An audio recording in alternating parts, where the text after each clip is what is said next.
Assalamu alaikum wa rahmatullahi wa barakatuh to some of y'all, and peace out to the rest of you. Hit the share button because the message is more important than the messenger. With that being said, y'all, let me welcome you black to the Black Manosphere show of the week, episode 74.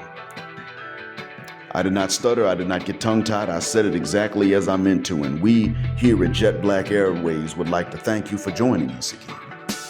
Special shouts out to Compassionate and Callous for the image of the Jet Black Airways aircraft and for this thumbnail. And also, shouts out go to Accountability Commentary, also known as the Blackout Channel, Lion of MGTOW, and Passport OG for covering what I'm going to talk about, indirectly and directly.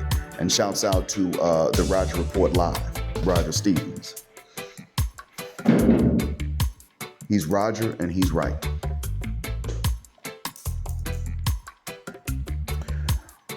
Now, in my last upload about excuses, one of the things I stated is that if you are willing to accept excuses, you will only get excuses. You will not get apologies, but you will get excuses, and you will get them by the ton. Well, this is important. It's going to come up later on. They'll cheat if they can. And my students will not only cheat, but then they'll later tell you some reason they couldn't do the assignment if they cannot cheat. And if they do the assignment without cheating, then they will later on give an excuse as to why you should grade them leniently, anything other than simply sinking or swimming.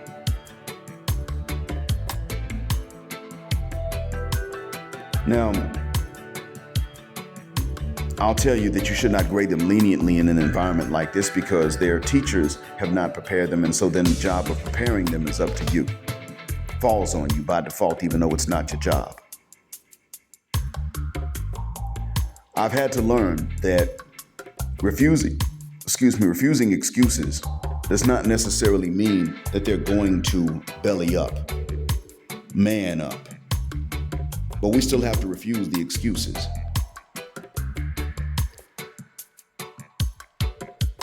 You see, the reason is that the cheating here is still somewhat out of control. And while the ones that are about 20 and younger have generally changed the mass attitude, the majority and collective attitude, the ones older than them have not. They have the same attitude towards cheating that was prevalent before COVID. They gang up on students who don't cheat. If you don't need to ask for answers, they don't mind, but then that means you have to give them. And if you don't participate in cheating one way or another, they want to fight you. In the Air Force and in vocational training, a lot of them graduated before COVID. They graduated high school before COVID, and they came in with the attitude that you cheat, and that is how you get ahead. And whoever doesn't cheat is a sellout, rat bastard traitor. One of my former students at a vocational institute, less than half a year ago, told me, Professor Black, you know, nobody here likes a snitch, so no one's going to tell you when they see cheating. I thanked him for telling me the truth about that. And I said to him, the thing is, you're barking up the wrong tree. You're going to have to go back to your classmates and tell them to change that about themselves collectively, or else the cheaters are always going to advance. They will run everything like they already do. You see, the society that does not punish cheating is run by cheaters. These same cheaters don't later on go back and thank their teachers or thank those who let them slide and get away when they got caught. They will not even hire the classmates who were prepared and from whom they got the answers. They won't even thank the ones who cheated by giving them the answers.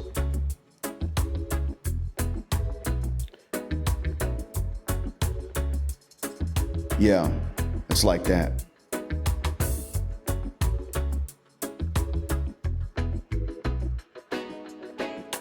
They will even go so far as to spend their study time forming connections and the hookup so that they can get a job based on who they know instead of what they know. And they do this so that they get the jobs first, and then they can keep out the non-cheaters, or even just the ones that didn't ask for answers, out. So they do this so that they can exclude the more studious students from the same jobs because they don't want to be shown up. So if you decide to participate in cheating by giving answers but not relying on anybody else because you think, oh, it's help, and you fall victim to that Bedouin ethos lost value system, you still get shut out the same as someone who's so-called hated by not giving any answers at all. And meanwhile, the cheaters are doing a hell of a lot more mental work to cheat than what they would have had to do if they simply studied. They become creative, they share tips, but they don't share information on how to study and learn. They share information on how to memorize, but not actually learn. The younger guys that have gotten better about this are now beginning to backslide because of artificial intelligence. Some of them will say, well, we didn't know. That's wrong. That's one of their favorite excuses. One more thing about this is that you can tell if an announcement is made and you don't understand the announcement because of the slang or because you don't speak Arabic at all. Here, you can tell what the announcement generally is going to mean based on the reactions of the students. You look at the good student and you look at your best students and your worst. And when the good students smile and the bad students frown, it's good news. If it is the reverse and the bad students are smiling and the good students are frowning, it is bad news. I'm telling you this for a reason. Save that information for later.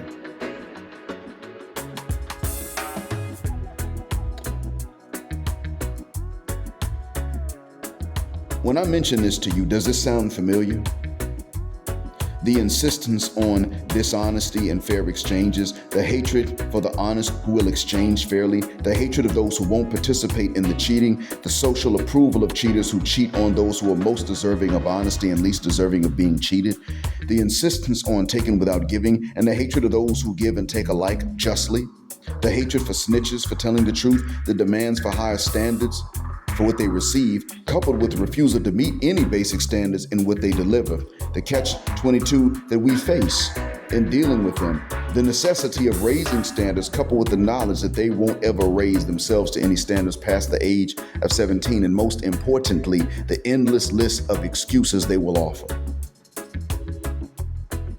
Though you're facing this and the women with whom you're stuck until you leave the West, you must still raise standards for them to meet, and they can't meet these standards until they go to the third world, far from any international airports or major cities. They cannot remain Western or Westernized either.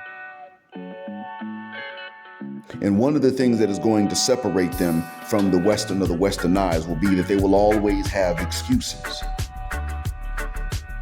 They must stop making flimsy excuses before they can even bring themselves to think about changing what is in them. The standard for them to meet is to become something else, someone else, just like it is for the cheaters here. The standard they must meet is to become someone and something other than who and what they are already. But see, they must not become only non-cheaters, refusing to give answers as well as not ask for them, but they must also become the very snitches that the cheaters have taught them to never be, and that is true for the Western women as well. They must become the opposite. They must become traitors to the so-called culture. The Hyena sisters, the German shepherds, see being aggressive and barking and growling and laughing cruelly at our suffering and pain as their very identity, as their very selves. Now look again at the title of this upload, this premiere. No, this is not alive. I'm actually asleep by the time you first hear this. But look at the title. Now you know what I mean. Defy yourself or stay by yourself must be the mantra that we tell Keisha. It's not just change yourself, no, against. Don't even walk across the current perpendicularly. No, don't go with the flow of the current. Go against it or stay alone. Now some would say, hey, you know what, you're going pretty heavy. I mean, come on, darkness, why is it that serious? Well,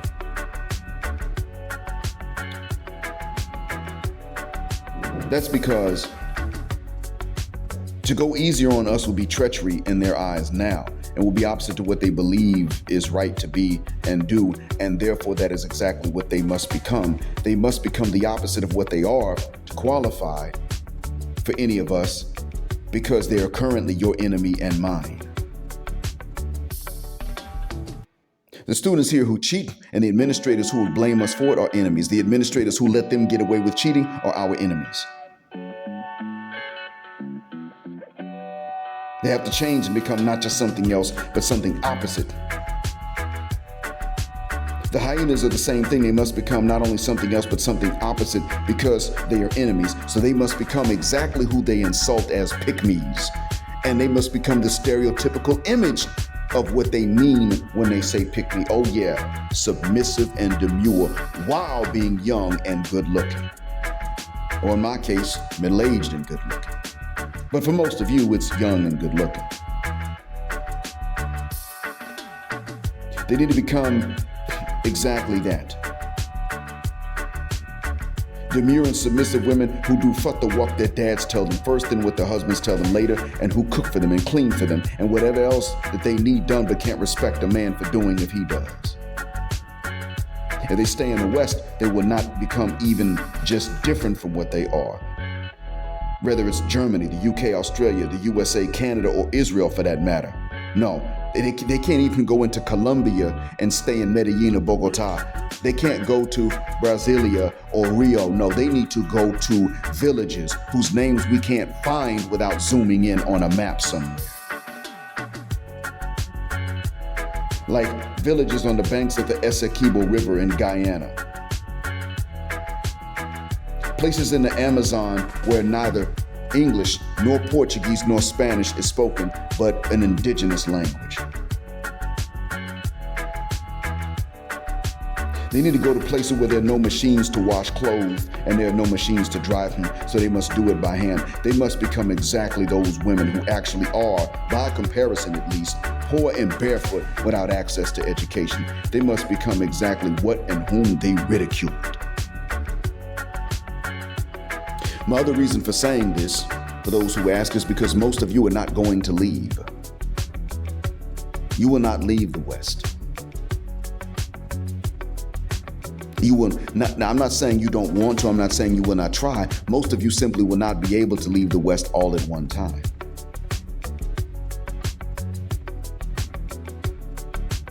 And so therefore, that places you in the proximity of the hyenas that have become the hyenas because they could. They've been able to for decades. And since you were in their proximity, that is why I'm saying what I am saying. You kind of stuck with them for a while. And it is not your fault, but you are stuck with them. And they're having meltdowns in public because they can't get the same things they did before as easily as before, and for nothing meaningful in exchange like they did before. No more friend zone, no more free plumber, free repairman, free driver. No more free nothing because because he likes them, but he ain't getting none. None of that anymore.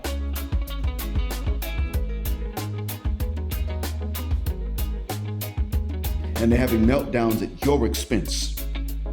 They will smash your windows, and I'm not talking about because you ding-a-ling-matized them and then you left. No, you don't have to do that. It could just be they were used to getting something from you and you didn't do it, and so they will do anything to get back at you for not giving what you previously gave. Now the times are hard. These hyenas will wonder if they don't outright ask what they have to do to get under a man's covering, and they need to hear they need to hear exactly what they must become, which is the opposite of what they held near and dear. They have to become who they ridiculed and insulted for not being hyenas. It doesn't mean they will agree, just like my students are not going to just stop cheating all of a sudden. But it doesn't mean that for today's little girls that are still young enough to learn better, The message will be in their heads before they're too old to change for the better. It clears our conscience, and it also gives at least a fighting chance to the young brothers who will still be in the West, who are the majority of those already there. The other reason is that many Western niches are on social media platforms admitting to the hard times they're newly facing, unprepared and never having expected things to get this real. Many older single moms are admitting to having no options worthwhile, while they expected for years that there will be a plethora of childless men ready and willing to become stepdads first, despite the fact that they themselves can't respect such men when they do find them. They're admitting to dissatisfaction with guys like me, who actually rather that they be closer to my own age, not because I have no standards or we have no standards or any of us are pushovers, but because they can't believe anything differently about us, because we're so rare in the population. See, this leads to my third reason. Look at that boy Will's recent video about a woman who cheated and her man brought home another woman. In that video, he shows us how these same thoughts will take some guy and try to insist on getting to know him and taking things slow after he knows that this boy, that he knows that this girl's a thought, his boys hit that already for a lot less. Now, I don't recommend you chasing tail at any age, but the issue here is that under that video and in the skit within that video, guys admitted that they were that guy. And this was often and routinely and reliable, and it was many guys admitting this. What does this tell you? This means that the freak is only the freak with a few dudes. It's a lot of guys to her individually, but that the freak is trying to hide being a freak by flipping on most dudes. And here they were trying to act like it's just us.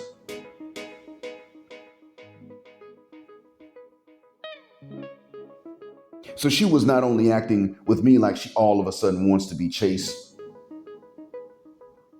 She's not only acting with just you like she all of a sudden wants to be chased. She is acting with many like all of a sudden she wants to be chased. That makes her a useless slut. When she was a slut, she was going to sleep around. But when she's sitting up actually telling most men, I'm going to be the opposite of a slut for you, that actually makes her then useless. And they wonder why it is that men are checking out on them. Stop and think about how insulting that is. Now, I was insulted when I was a teen, and they would do this even more so because I wasn't trying to smash. I just wanted to see if they'd make the first move to try to get the ding-a-ling like they did with some other dudes. And they'd still try to friend zone me, or they try to have something deeper. And I knew instinctively, without ever articulating it, that this was an insult to me, even if she didn't intend it. But now we all realize that they know that this is an insult. When you have asked some guys and some ladies about it, and when I've asked some guys and some ladies about it, they have suggested to you that it's just you, and they've suggested to me that it's just me. And now in the comment sections under these videos and in the skits, many guys are admitting to being those guys. That means it's not just any of us, it's many of us. This means that this was a common trick they were pulling on most of us, even though they were freaks with high body counts. This means they knew that the only weapon they had after being freaks was to make a whole lot of guys think that they were the only ones not getting draws, and they overused it. Now that's really evil, gentlemen, and it is a conspiracy. You can't forgive something like this, and you can't take someone's word for it when they say, I changed. You have to demand a standard of proof to believe it when they say that they have changed.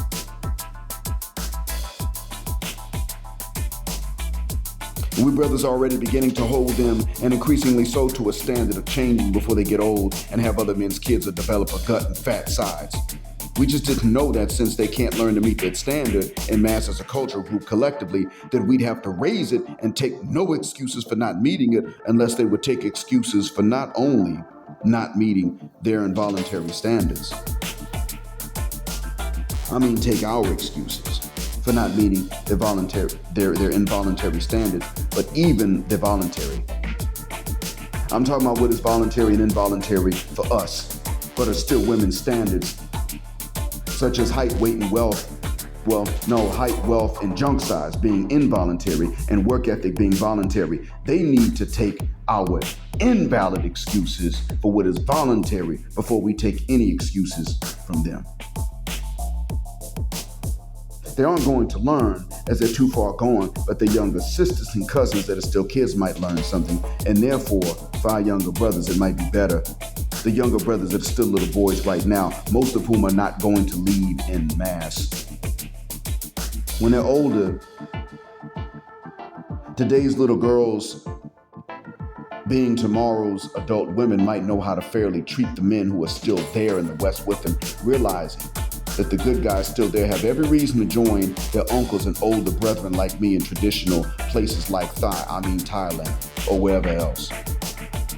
Instead of thinking like their elders who are currently adults and can't learn to reform, they'll have a fighting chance to learn better at a young age and know that they must either behave like those third world village women or go to third world villages to learn how to behave like them, or wind up alone and bitter like their elders, trying to convince everyone that the grapes they couldn't get were just sour grapes anyway. We must refer them to the wall. But just like the wall itself, we must become the wall and take about as many excuses as that biological wall will accept, which is not a damn excuse at all. That wall can only be negotiated with one way. It does not make exceptions for women who couldn't find anyone. Leslie Jones. It doesn't make exceptions for women who couldn't bring themselves to treat normal men well. It doesn't even make exceptions for women who were genuinely deceived by feminism and misandry. That wall simply stays put. It does not budge and it does not give. And when a woman is by herself when she arrives, she crashes into that wall at free fall speed, and she gets no reprieve or softness in the impact. That wall then proceeds to take away options in men, and it won't even wait very long to do it. Women cannot delay it. They can move up the impact time and hit it prematurely by being 403s, having kids out of wedlock, getting big, or even having a disfiguring accident through no fault of her own. End of. The wall waits its time for impact. It gives no delay, reprieve, or mercy. No excuses work on it. The wall says to women one thing: value a real flesh and blood man, despite his human limits, who can stick around and keep him before you meet me and lose other options. Or come to me alone and stay alone forever. We must become that wall that says to the Westernicians, there will be no excuses that we accept. Your very self is the problem. So you defy yourself or stay by yourself. This is what it takes to be fair, not only to ourselves, but to the younger brothers that will still be in the West, and to the young girls of the West that have yet to grow up and who deserve still a better training program than the one that awaits them. I mean it when I tell you that I hope this message helps. And I mean that from the bottom of my black heart and from the depth of my black mind. As always, thank you for listening. Black Heart, Black Mind, Blackout. This has been episode 74 of the Black Manosphere Show of the Week. Thank you for flying again with us on Jet Black Airways, where jet black is also a verb. Keep jetting black with us until the wings and the wheels fall off. And should you hit the Cash App button on your way out of the jet black aircraft as we hit the gate, please do not punch in any numbers that would cause you injury or harm later. Gender justice forever.